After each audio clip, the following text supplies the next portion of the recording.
Okay. Are we live? Yes. It says we're live. Yeah, lies. All right, let's see here. If you would like to, well, it's fall in Texas. If you would like to keep the heat and or air conditioning on, donate here. Coffee, buy it here. Tell them you heard about it here. And the chicory blend from King Harv's is good coffee. Is it? Nice and sharp. And it works as chicory should. So if you come to the house, don't ask for a cup of coffee at night because I don't want to get a phone call at 3 o'clock in the morning going, I'm still awake. Yes, you are. Suck it up.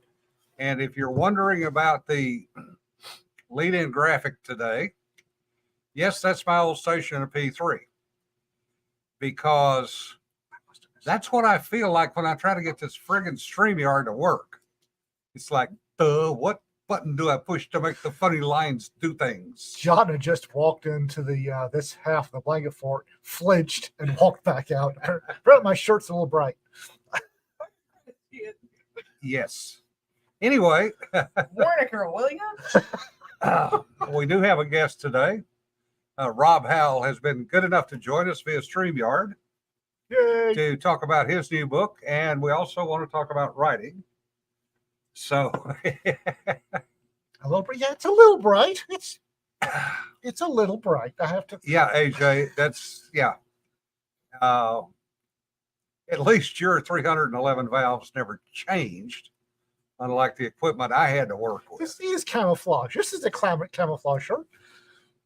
Camouflage my ass. Anyway, let's bring Rob in. It's a Rob. How's it going, guys? I had to switch ears. Technology sucks. All that stuff you were doing? Yeah, I saw. Yeah. Oh, okay. Woohoo! I was backstage. You were on. See, As I said, actually, I did get the memo to wear a Hawaiian shirt. See? But gosh, I feel so muted and bland compared to the brilliance that is in front of me at the moment.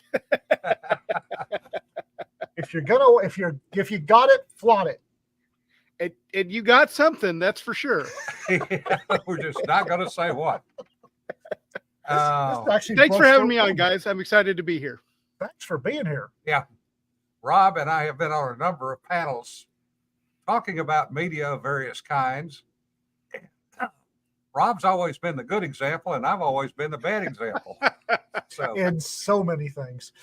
Somewhere my mom is going, what just happened to my universe? So, Rob, you've got a new book coming out. I do. On October 3rd, Where Now the Writer is out. That is the third book of my Edward sort of fantasy mysteries. That's set in the Firehall sagas, which is my big, huge, epic fantasy world. I started writing the Edward novels because I thought I was going to write an epic fantasy, and then suddenly it became a murder mystery, and I was like, well, this sounds like fun.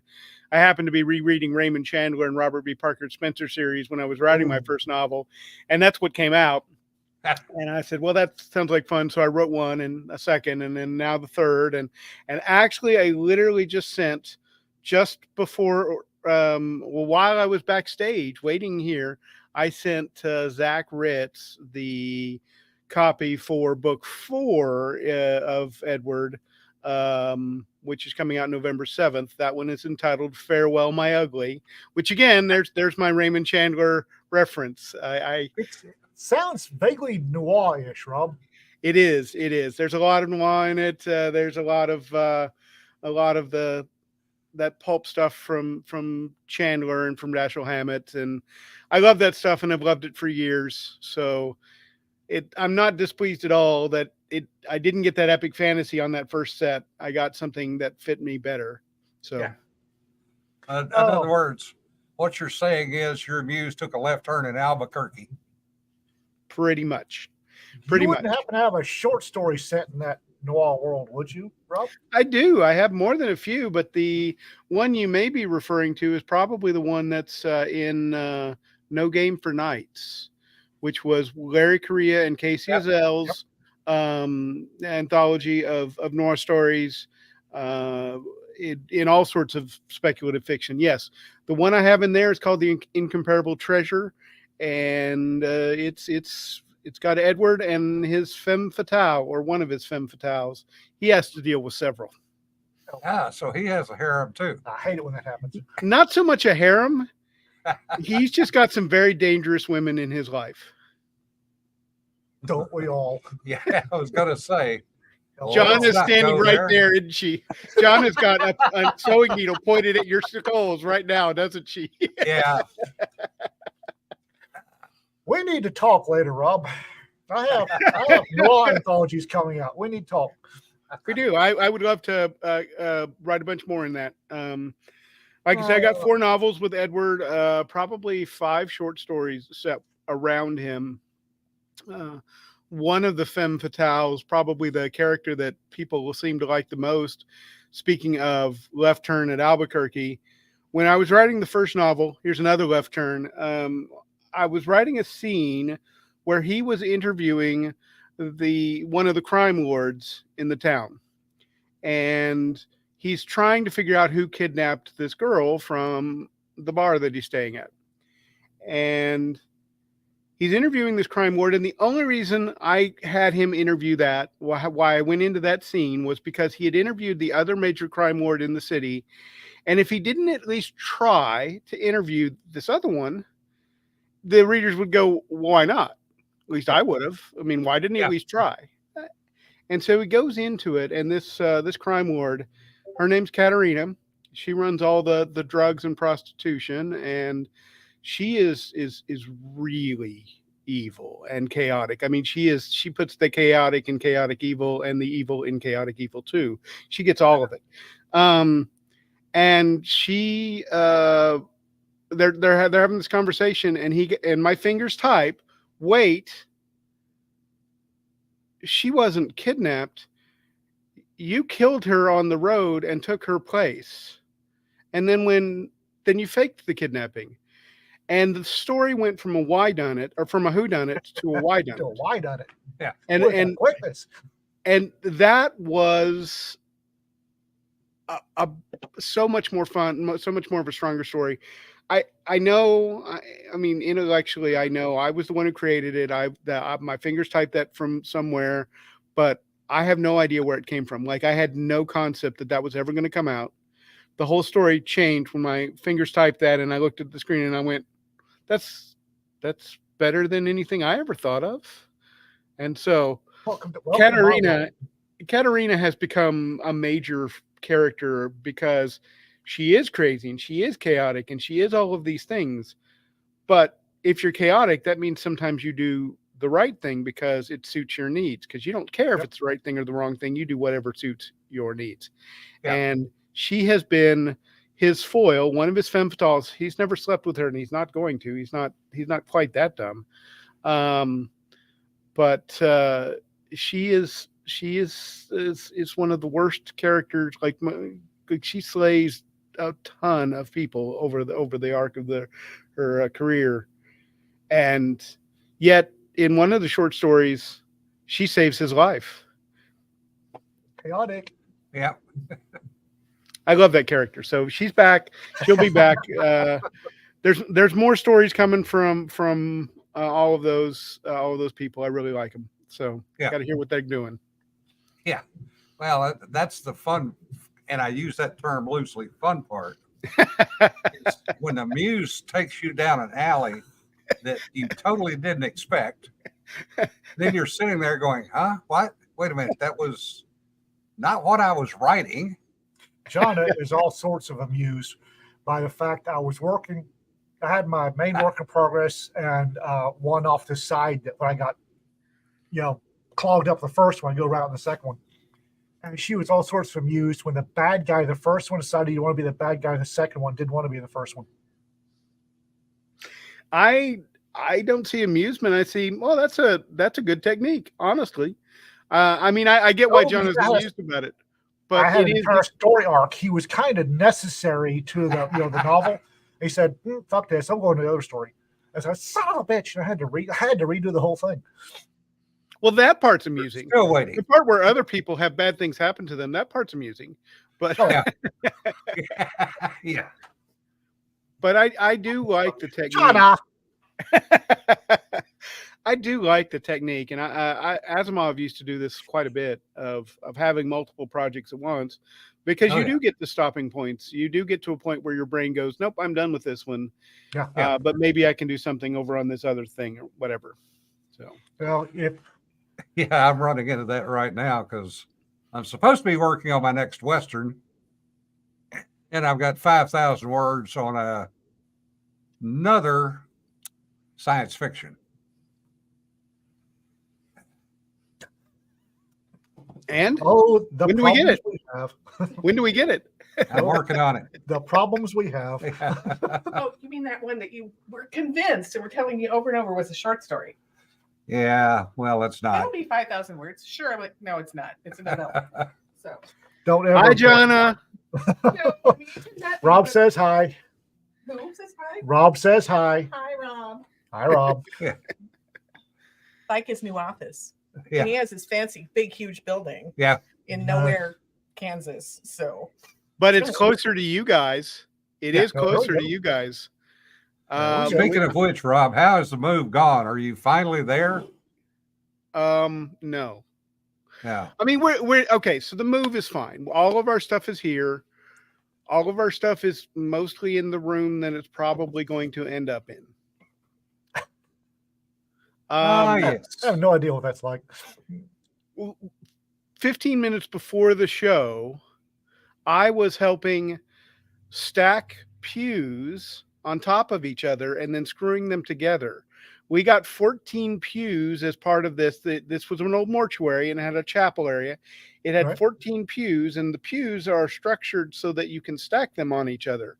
And they are, and Handy. you need to pass this on to Jonna. They are the perfect height from chair seat to chair seat to hold fabric. Gosh, Rolls. why am I blanking on the word? Rolls of fabric, but there's a term for it that I'm blanking on. But yes, it's perfect Shauna would know height. that. Yes. But it's perfect height. So we've got this thing. One of the big things that we were worried about was spending hundreds of dollars on shelving, and Yeah. we're just stacking these two pews, and we can fit 600 to 700 bolts. There we go, bolts Yeah. bolts of fabric on these pews without paying anything. So Does that part's everybody know except me? Does everybody know except You and I and Rob. well, I know the term. It just skipped out of my mind, which is something that happens to me quite often. Yeah, it's been happening to me more and more these days. Yeah, and skeins or yarn. Okay. Thank you, Evelyn. You know, it's bad when your audience is smarter than you are. It's bad because that's pretty much normal for us. Well, the question will be, Rob, which box will take the longest to get opened and how many years will that be? Well, Oof, probably my high school and that or college age memories, and I don't know. I've Maybe got my one granddaughter, maybe my granddaughter will open it someday. so I've got one that I have not opened in 6 years because I know what's in it and I don't need it. So you've now moved to a mortuary to live or to work? He's gonna say yes. Well, that's exactly my answer. Is yes. and this time it's not just to mess with you, not just to mess no. with you. Yeah.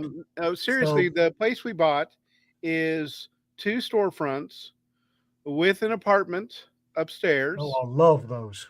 two separate open areas up over the stores, a huge garage, a wood shop, and an embalming room, because everybody needs an embalming room, right? Handy. Yep. Okay. Yep. Not quite as handy as having your own crematorium, which I will have one of these days. Yeah. But Well, still handy. we're not entirely sure we don't, honestly. I have heard rumors that the thing that he was selling, like that part of his marketing, was that he had on-site cremations. We have yet to go into our basement. There is an elevator that goes into our basement, and it's terrifying. I would rather be on the Nimitz's in an Atlantic storm than this thing sometimes. That's the first thing I'd have done. I'd have jocked up, got a good knife and a firearm, and gone down to the basement. That's the first thing I'd have done because I'm not living in a place with an unsecured basement. There could be things down there. Well, there are things down there. We do know that, and we have had people, workmen. None of those, as far as we can tell. No rodents of any size, much less unusual. It's the inspector was quite pleased with the basement. The building was built in 1920 or so. Yeah. Actually, one building was built in like 1920 or so. One building was built in like 1930 or so, and then one building was added in like 1960 or so. It's that kind of building. But it's really neat because we do have a really nice apartment that we live in. That actually was basically move-in ready, and then we have these two huge storefronts that are perfect for our needs. I wasn't planning on setting up a bookstore, but my writing at Penzic is structured that I sit there at my booth at Penzic where I sell, and I write, and then a customer comes in and I sell. So I'm doing something good all the time. Well, we had this extra storefront, so I said, well, I could fit a used bookstore in here and fit my desk right here. I literally looking out to the street. There's at any point in time, the FedEx guy or the UPS guy could interrupt this show. So just fair warning. We know exactly how that works. Yeah, so I said, why not go ahead and start he's running late today. He's running late today. There was I was reading the chat. There's a storefront in Amarillo that a friend of mine bought. That's summer setup. It had, and I love these, the apartments over the stores, and it had a basement that nobody knew about. He lived there. He lived there like 18 months, and his wife wanted the parquet flooring ripped up and replaced because women. And when they're ripping it up, they found the trap door. Parquet, and she ripped it up. She ripped it up. She didn't like it. Well, well, he looked in there, called me, and I showed up, said, wait one, went back, and I jocked up, and I got a sage bundle, lit the sage and threw it sage on. He said, what are you doing? He said, shut up. And I went down there, and I must have used 200 glow sticks. There was not a shadow left down there, and I cleared the basement. That was an interesting place. Sage, be careful if you're using a sage grenade in the panhandle because it's real dry, and the stairs will start smoldering after a while. Next time I'll bring a fire extinguisher. I loved Evelyn's comment. I advise a lot of salt when you when the basement is explored. Yes. That's what you're doing. Shut up. Yeah. Yes. Squirrels. Yeah. No, I was very focused because I've seen this movie. However, the ending was going to be slightly different because that sumbitch was going to be dead. Dead. Mm-hmm. I told Paul, you stay up here, and if I come back, I look weird, just slam the door. We'll sort it out. He looked at me like I was nuts. I lived in the panhandle. No. I love Jesse's. Last time I tried to smudge the house, I had to go outside. Up outside. Got a terrible headache and woke up outside. Yeah. I did. I cleared downstairs with a cellar with a shotgun. Paul said, are you serious? Shut up.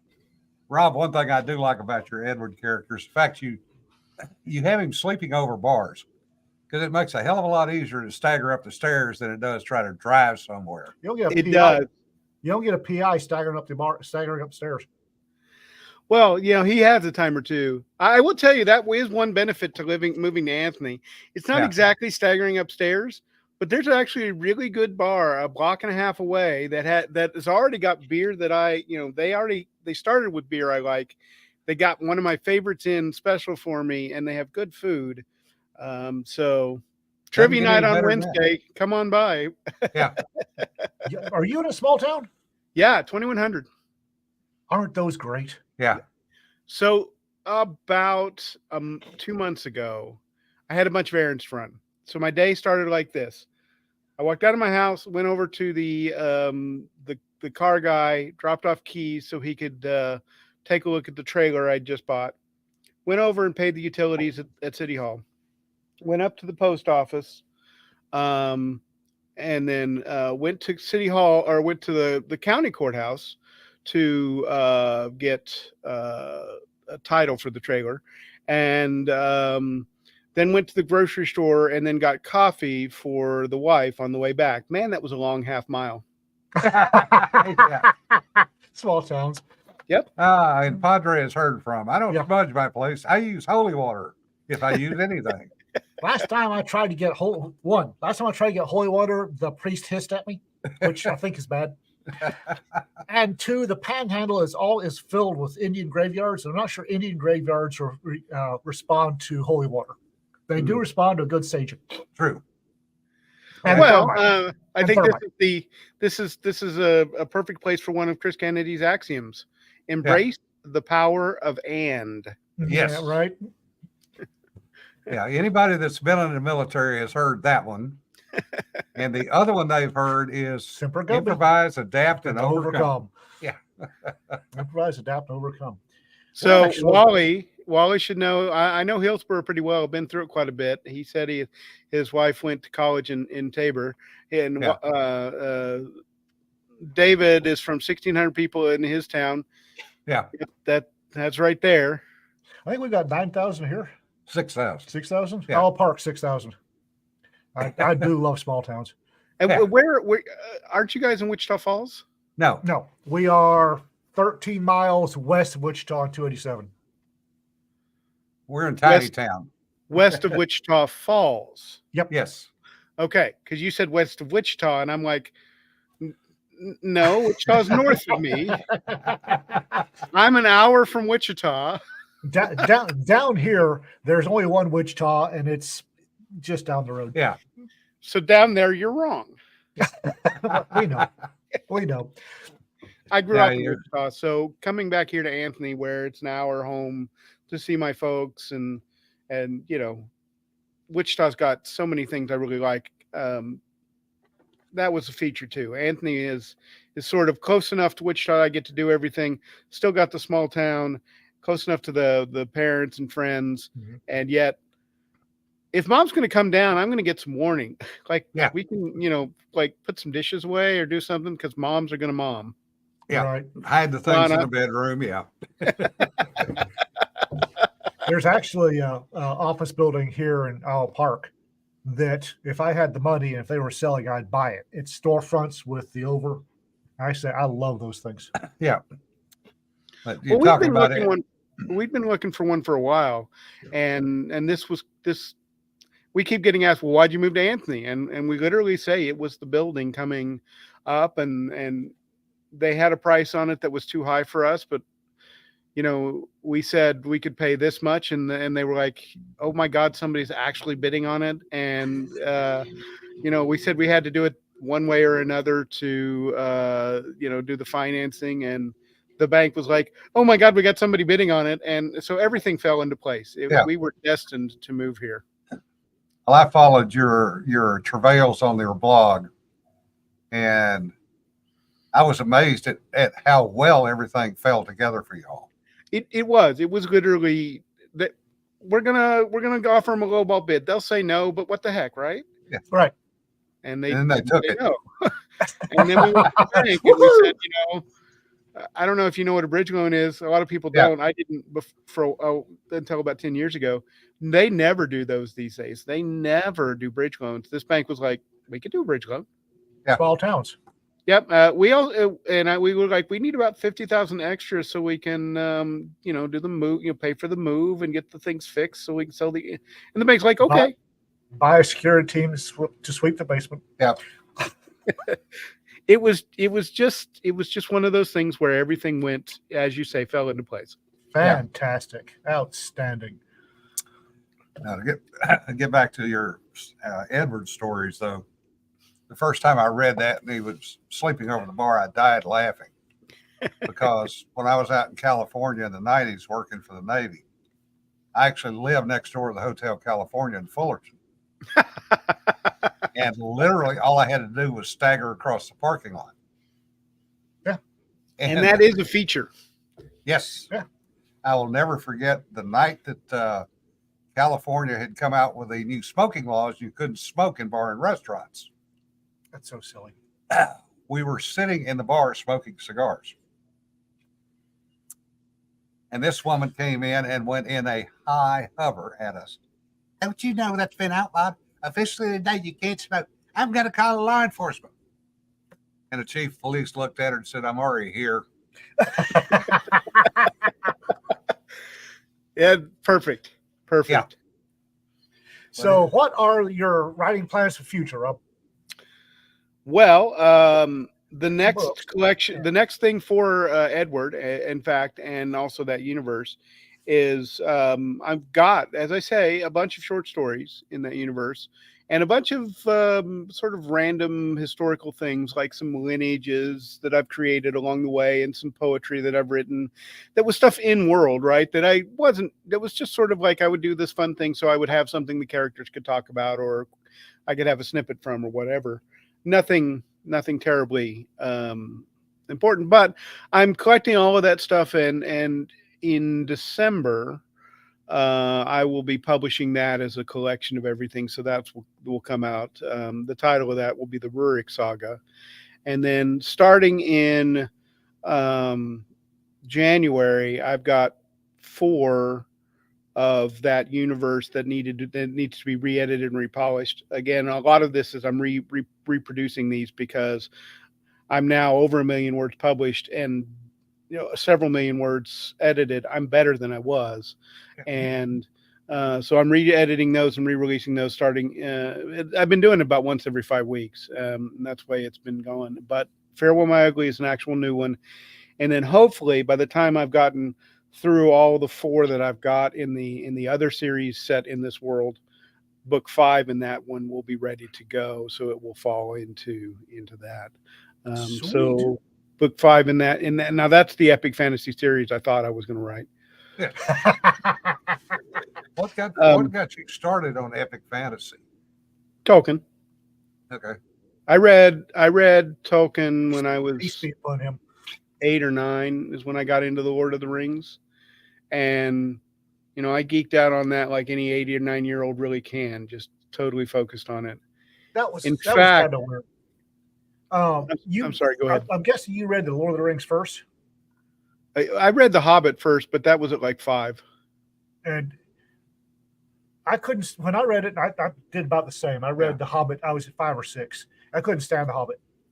I couldn't, and then so I didn't read Lord of the Rings for years. And I picked up the Fellowship of the Ring, and I was hooked. And it's only here in the last. I was an adult before I thought The Hobbit was any good. Yeah, I really thought The Hobbit was terrible. I liked them both. I thought I have thought always that The Hobbit is the lesser, but even at 5, I was reading a bunch of stuff that was not kid stuff, and The Hobbit was written as a kid's thing. Yeah, same for you probably. Yeah, I will say. So here's a funny story about how much I loved the Lord of the Rings. I was reading the Lord of the Rings and had finished the Lord of the Rings when Star Wars came out, and I was so into fantasy, reading all that stuff that was available to me, stuff that was totally not age appropriate. But my parents didn't really care. I was reading. yeah. My dad is a huge science fiction guy, and he did that, and I was like, well, I don't like science fiction because hey, you make those kind of declarations. They literally had to drag me to Star Wars. I don't want to go. It's science fiction. I don't want to go. Well, the coda to that is that the town I lived in at the time, Cape Girardeau, one of the theaters had this thing that if you paid, whenever you paid, you were basically in for the day. You could watch as many of the same show as you wanted. Yeah. So literally watched Star Wars 20 times. 5 days I went and watched all 4 showings at the Broadway Theater in Cape Girardeau that following week. So I got into science fiction right about then, actually. I don't know if I've ever told anybody this. We were back. We had come, but the company had forced Dad to come back. And my grandmother said, you need to go see a movie. And so Star Wars was up. And so Chris and I watched Escape from Witch Mountain because we didn't like science fiction. I know Escape from Witch Mountain is science fiction. Run with me here. So it was a year. We watched Escape from Witch Mountain instead of Star Wars. It was a year before I saw Star Wars, and it was in Abu Dhabi, and it was a pirate cut. One of those things where you could see the heads at the bottom getting up to go to the theater aisle. Yeah. We saw it in Abu Dhabi at the American Community School, and it's like, what was I thinking? This is just fantasy. It's fantasy with space wizards. It's like, what the hell? Well, I grew up. I'm just the opposite as far as Tolkien. I didn't read Tolkien until I was in high school. Really? Yeah, but I started out with Heinlein, Asimov, Louis L'Amour, Zane Grey. That's what I started reading when I was a little kid, Mhm. and never really got into the whole Tolkien and epic fantasy stuff. Don't know why, I just didn't. And then having a chance to meet Asimov back in the 70s at one of the get-togethers out on the West Coast was interesting because he handed us this pile of paperwork. He said, "Hey, read this, see what you think." And found out later it was one of the Foundation novels. Ugh. And I didn't keep a copy. Which, Wow. Yeah. Because he would come to the Mensa meetings and hand out rough drafts. Wow. And he said, if you guys understand it, anybody will understand it. Speaking of which, what's your educational background, Rob? I am all but dissertation in medieval history. And basically what that means is that I did all the hard part except writing the book. Yeah. And clearly writing the book was not the problem. I left academia just because it doesn't suit my soul. Yeah. And I'm glad I did it though, because I got to do a bunch of research and get some. I learned Old English, for example. I wouldn't have learned Old English otherwise. I really did more with Latin in that than I had previously, and to be honest, I can't overemphasize the importance of Latin to writing English, because one thing Latin will do is it will teach you English grammar better than anything else. I have never found an English grammar course that matches just simply taking 2 semesters of basic Latin. Because you have to know what every word does. And when you're translating from English to Latin, you have to start figuring out, why is this word in English doing, what is it doing, so that I can make sure it matches in Latin. For example, passive voice. What is passive voice? Most of us who are writers may very well know the explicit definition of passive voice, which is the subject gets done to by the object. Well, that's explicitly explained in Latin. It's not explicitly explained in English. We know it, we can hear it, because there's those extra words, right? The subject was done to by the object, as opposed to the object did stuff to the subject. Clearly there's a number of word difference, but it's not as explicit. Well, in Latin, it's perfectly explicit. Another one that I talk about, I think of it in Latin terms as the imperfect case, which is called the past continuous, I think. And it's that's too long for me. Yeah. What it means is it's a verb where the action is still continuing. In Latin, the word perfect means complete, that it's finished. Well, so the past tense in Latin is called perfect tense. And the imperfect is it's past tense, except it's still going on. So it was doing, or I am doing something. And that's something I bring those two up because as a writer, I really try to avoid both of those things because they're extra words that don't really do anything except rare instances where it's important that the subject gets done to by the object, or rare instances where the action continuing is relevant to the story.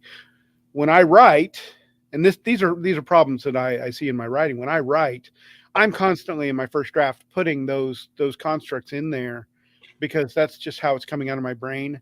But then as I'm editing, I am like one of my standard searches is the ing string. Mhm. Yeah. There's Yep. boatloads of them, but you can get rid of so many of them. So yet another reason why I suck as a writer, because I never took Latin and I spent 40 years writing friggin' technical documents for the military. Gaelic. Most of my tutors when I was a child were the Scottish and Irish wives of engineers. So there's a lot of Scotch and Irish, and they use a lot of the ing string on words. And so that's the way my mind works. And I have to do the same thing.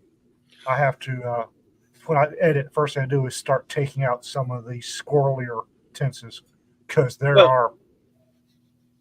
Well, let's differentiate here something. I will tell you that many of my dialogue speakers routinely only Oh, yes. use the was doing because that's how we talk. We do talk in that tense quite often. Oh, yes. The difference between dialogue, of course, and prose is I care about how the prose works grammatically, and I often don't. In fact, I often try to not do grammatical things in the dialogue because we don't speak dialogue. We don't speak grammatically. But you still have to be careful on dialogue because the actual way we do speak is clunky and complex on paper. It is. There's a funny story. I don't know if you've seen it, and if you haven't, you should. But Kevin Smith does these speaking tours, and there's the first one did in the '90s called "An Evening with Kevin Smith," and it is really brilliant because it's basically Kevin getting up there talking a lot like what we're doing, getting asked a question, and then talking about what his experiences are, whatever he thinks about it. And the one that's striking to me as a writer is there is a guy who comes up and says, "You write the most realistic dialogue I've ever seen." To which Kevin Smith says, "I write the most unreal." It's not, he phrases it differently, but it's the most unrealistic dialogue because the way we talk is in these short, fractured.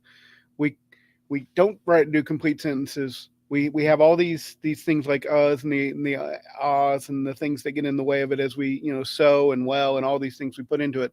But if you listen, I haven't said many complete sentences in any of this.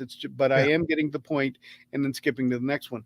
But you can't do that on writing. Well, you can't let real life get in the way of readability.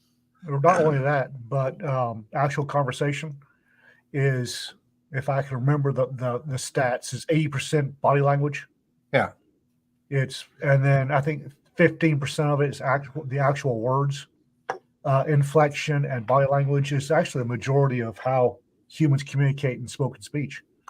And you can't not put that on paper. Yeah. No. One of the things that I learned by accident, and I didn't realize this, when Miguel Gonzalez was helping me with my Spanish in the Gray Man series, he told me something I probably knew but never realized, is that the older generation Hispanics who learned English as a second language were never taught contractions. Right. So they never use contractions in speech. And that made a world of difference in the way I had to write those characters. Mm-hmm. Yeah, I have a few characters that I put in that don't do contractions, but every time I've done it is because I wanted to make them seem over formal. Yeah. I had not thought about the fact that what you just said, but in retrospect, it's not surprising. I mean, English, not every language does do contractions the way we do. That's for sure. No. Or 3-letter acronyms. Yeah. Trying to explain 3-letter acronyms to an Arab is really interesting. Trying to explain a lot of things to Arabs is really interesting. Well, yes. That's why you don't shoot the airplane. It's not an eyeball looking at you. Can't say he was wrong. Well, at least he didn't shoot it. He threw the gun down and ran. So we'll take that as a plus. So what cons will you be found at later on, Rob? I'm a little bit short on some because we've been so focused on the stores. yes.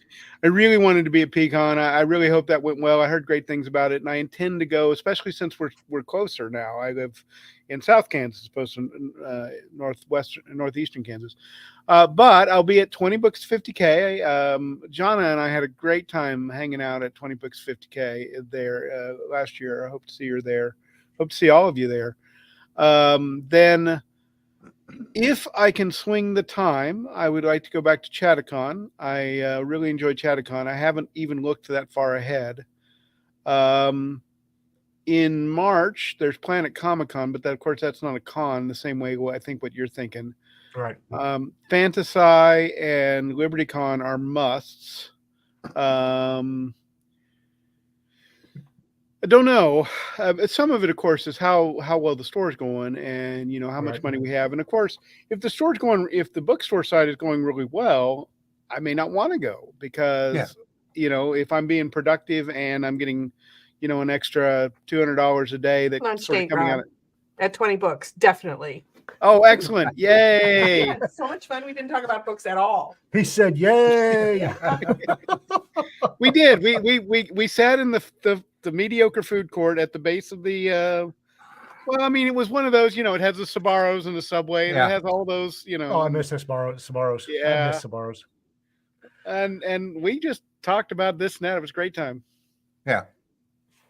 Well, the amount of networking that goes on these places is fantastic. I don't think young authors realize how crucial networking is. A lot of people think you write the book, you publish a book, and that's it for self-publishing. I don't think they realize how crucial the networking aspect is. I really don't. Yeah. I would say that the Thursday night, especially for a new author, the Thursday night bar crawl or bar hangout or area hangout, whatever, BarCon.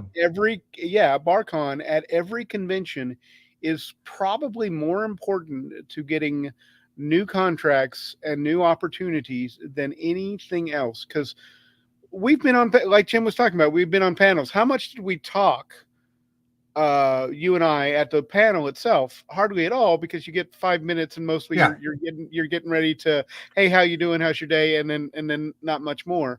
Yeah. And then what are you doing? Well, I got this thing and I got this thing, and you're off to the next thing. There's not a lot of time to talk at conventions once it's really started. But that BarCon on Thursday, where everybody is so excited to be there and so enthused about projects and so enthused about everything they've got in their life, and they're happy to be all the crap I've had to deal with. I'm at the con. I get to be with my friends, and I get to talk about books, and I get to do all these things. I can talk to other geeks. Yeah. Yes. That is the best part of the con in many ways. But it's definitely one of the most important things. So if you're a new author out there and you are wondering how to push your career forward, I am firmly convinced that the simple fact that I routinely get to conventions on Thursday morning so that I can relax a bit and then go hang out with people on Thursday evening, people like Chris Kennedy, who's given me tons of opportunities, people like Dave Butler, who's given me tons of instruction and opportunities, and on down the line, I can't say how important that can be to your career. Yeah. Well, we will be doing Fool's Con down here in April. Well, is if not a con.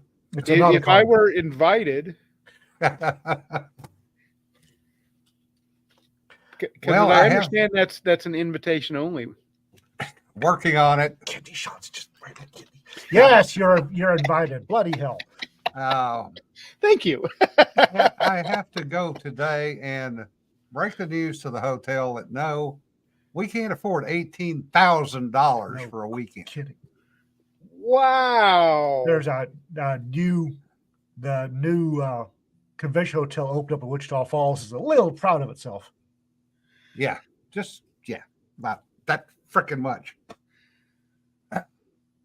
Well, one of the things we actually do want to do with this building, we have two, like the entire upstairs, it's essentially fallow. Yeah. And we want to stick some bathrooms and sort of put some bunk style, cubicle style rooms for people to come for like a retreat or something like that.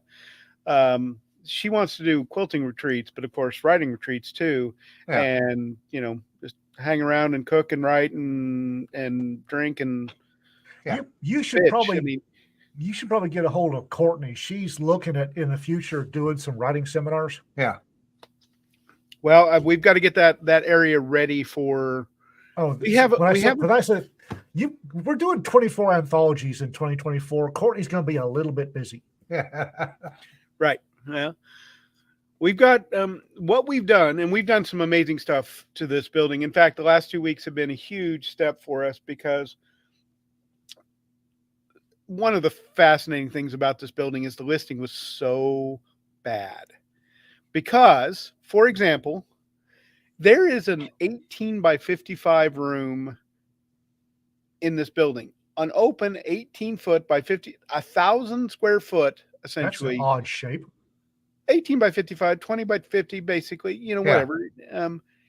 It was not in the pictures. You did not have any idea that this 1,000 square foot open room was even part of this building unless you came to it. Yeah. Oh wow! Now, to be fair, the room was ugly. The floor needed to be redone. The lighting needed to be redone, but we now have, and we just finished the lighting. We put up we put up new LED panels, and we replaced the floor, and it just pops. But now we have a 1,000 square foot for classrooms and game nights and wow. temporary workspace He's stuff. doing it to me again. No, that's fantastic. Gives buggering off.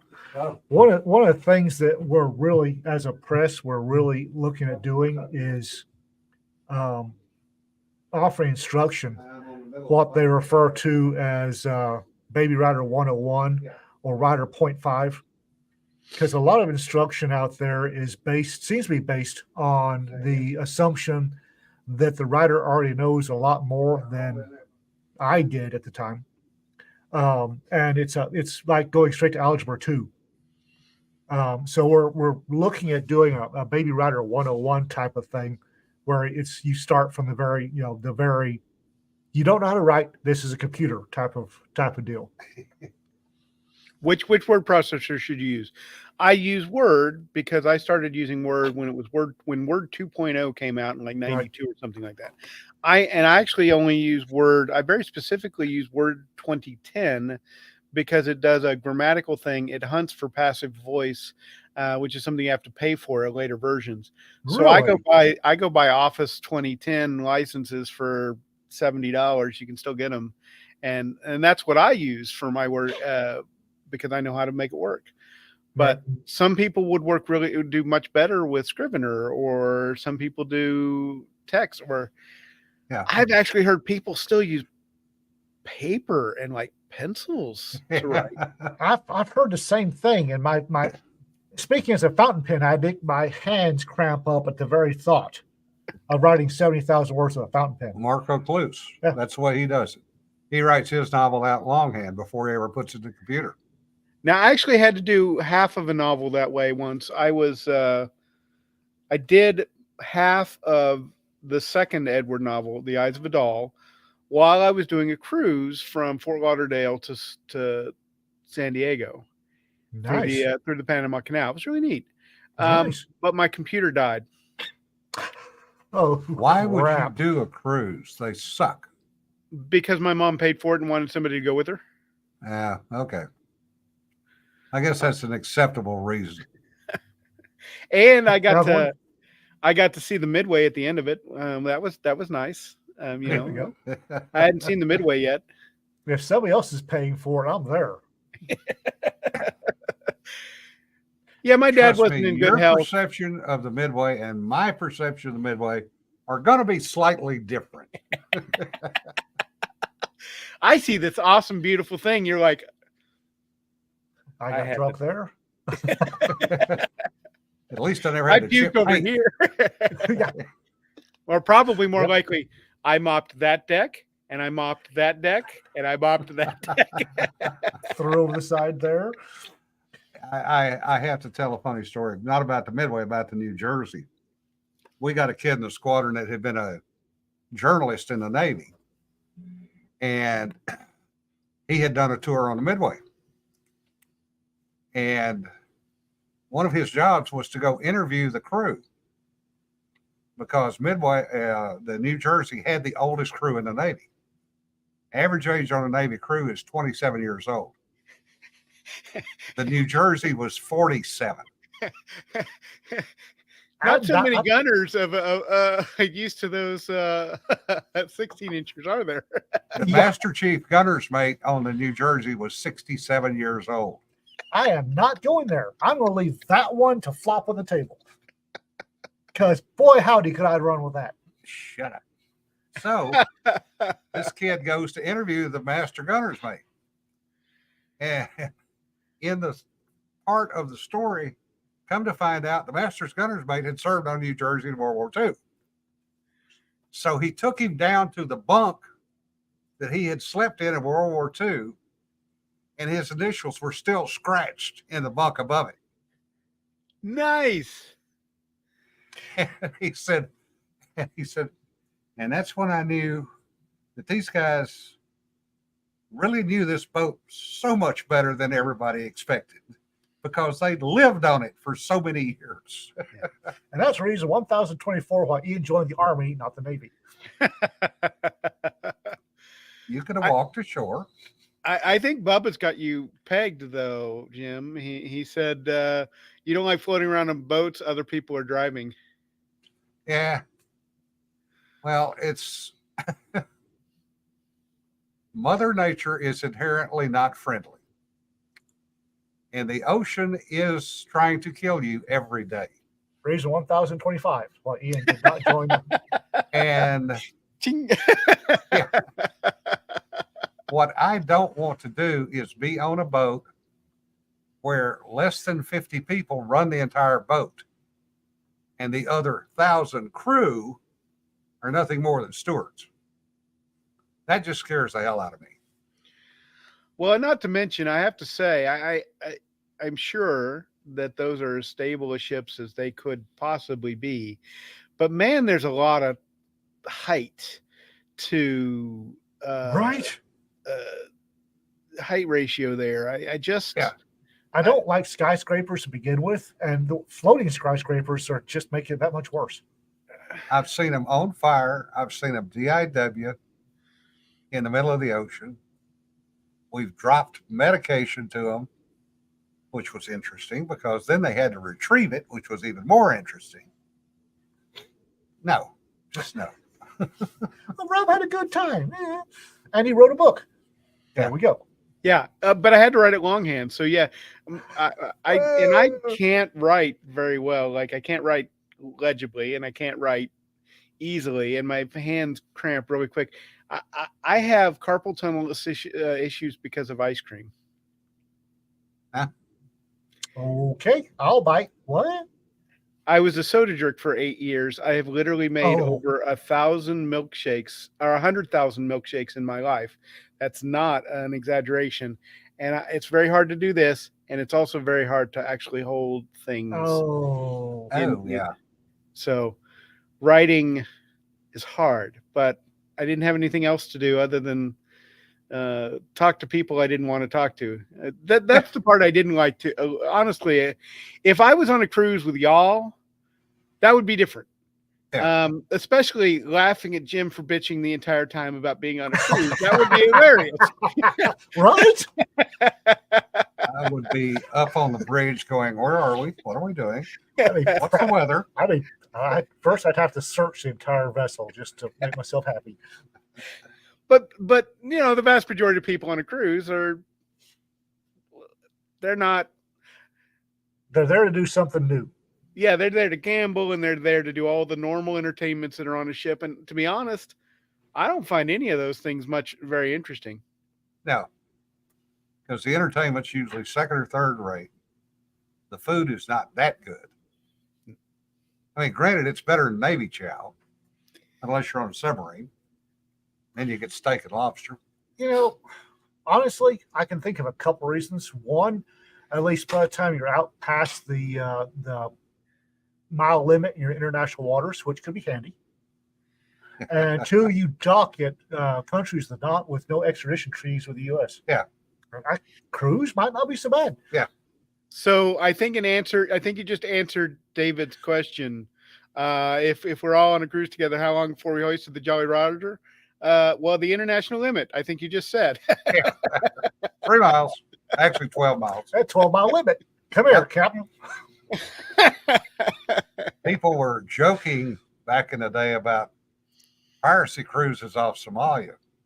That wasn't a joke. I honestly wanted to get some knuckle draggers. There were a number of people who were actively trying to put one of those together, more actively than you were. I had volunteers. We Yeah. just couldn't get a ship. Yeah. Well, I'm not a shooter, but I'm a guy who'll set up on one of the higher decks and eat popcorn and watch you guys take care of pirates. I'm good with that. I've No, read we too always- much about pirates to not have anything but to understand why the penalties in the British Navy for pirates were so stringent. Admiralty law was, and that Admiralty law is the most well known. But all of the naval codes, China, Japan, and really weird coming from China, had really strict penalties for piracy. Oh, yeah. Which is really weird because the Chinese Navy were pretty much pirates. And actually, even the Russians have a pretty significant penalty for piracy. Yeah, everybody does. Yeah, as some of the pirates found out a couple of years ago off Somalia. Yeah, what the Navy does for pirates is really disappointing for me. They run them off when they're perfectly within their bounds to shell the boat until it sinks, then shell the water. The Russians didn't run them off. I know, but I'm talking about our Navy. They really kind of The disappointed. Russians sank the boat, Mhm. and they sank the mothership. which you're by international law you're allowed to do. Yeah. And Why for do the those all- rest of the time that the Russian ship was part of the caravan over there, there was not a single hijacking. Strange that. If more countries would do that, there'd be a lot less piracy. Just saying. They had the attitude of the Mossad. I did not hear that. What'd she say? It's because they have the attitude of the Mossad. Oh yeah. Yep. If there had been a mountain there, there would have been a crater. No, it's you shell the ship till it sinks, then you shell the hole where the ship was. Anyway, Yeah. How did we get off on piracy? We're supposed to be talking about robbing books. Now we're Well, off on piracy. Well, because I'm a squirrel. I really am the dog from Up. I really am. Close take. well, we do have another book to announce. Speaking of navies, in a way, John Van Stry has a new book also coming out, Oh yeah, he does. and he just announced the cover today. Excellent. So his is more space oriented. He does what? Dragon? The Yeah. book or the cover? Yeah. Okay. We're going for Dragon Awards here. Hell yes. Well, I mean, Cedar's already got one, right? Did she She got a win? or- nomination. No, she she got nominated. got nominated. I'm thinking It's still really that, cool, though. I was ecstatic. Oh, yeah. I mean, I voted for her, and I was ecstatic to see her there. I think next year, Raptor Press will be at. We're going to try to be in the running for a Dragon Award for a cover because Yeah. she makes some lovely covers. She Yeah. really does. Yeah, and John's new book title is, where the hell did it go? Damn it. That's an interesting title. I kind of like it. Where the hell did it go? It was in the chat and I just lost it. I don't Son need of to a- write that book. I don't need to write that book. Don't need to write that book. Stand alone. Stand alone. Suddenly, Racketeer Press gets 18 different novels submitted. Like, where the hell did it go? First novel of 2025. Where the hell did it go? I had the honor of pre-rating John's book, and I will guarantee you, it's good. It's very Well, interesting. it's John. It's John. and the details are correct. I remember all that swearing as you were working your way through it. Me cuss? No, never. Well, thank you very much, Rob. We wasted an hour of your time and everybody else's time.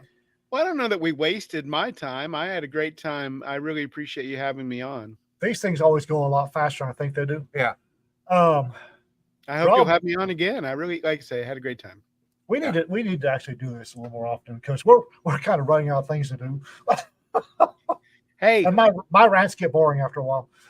I'll come on, once every week or so if you want. Although I really do have to up my What? my shirt game because like I say, it is Hawaiian, it is flowery, but pales in comparison.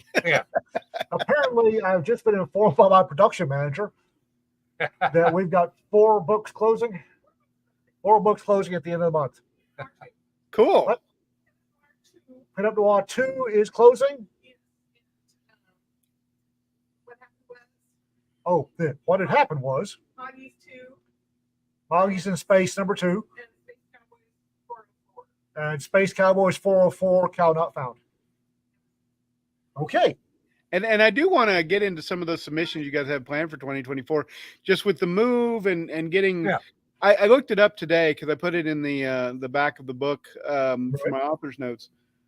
I was at 72,000 words in Farewell My Ugly as of April 6th. Yeah. It has Okay. taken me nearly 5 months, I guess. Whatever. It's taken me 5-6 months to get 34,000 words. That's Yeah. awful for me. I had Moving reasons, is- so I'm not stressed moving- about it. But Moving is a real moving is it's not only a time suck, it's a creativity suck because it you're is. so exhausted it is. that make your words go just no thank you. Because I'm usually 7,000 to 10,000 words a week, and if I can get back to that consistently, which I'm pretty sure I can, I actually did 7,000 words in 6 hours the other night to finish this. I was like, okay, I got it done, so I get it done. So I actually got up at 11 p.m., wrote to 5:30, and got 7,000 words written in one chunk. It's the longest chunk I have written in years. Yeah. I can't imagine. I had no idea I was writing that much. It just came out. I find I do some of my best writing from 2 in the morning to 5 or 6. Well, Yeah. folks, we have wasted enough of your time, and we do appreciate it. We will Rob- have you back, Rob. Thanks Rob, for having don't me be a on. Thanks stranger, for all okay? you people. Have fun. We'll see you later. Don't be a stranger, Rob. Remember, folks, don't sweat the petty stuff. Don't pet the sweaty stuff. I'll be safe. And we'll try this again on Thursday with something I have a little more control over. Control. What is this control thing you speak of? A lot of optimism here.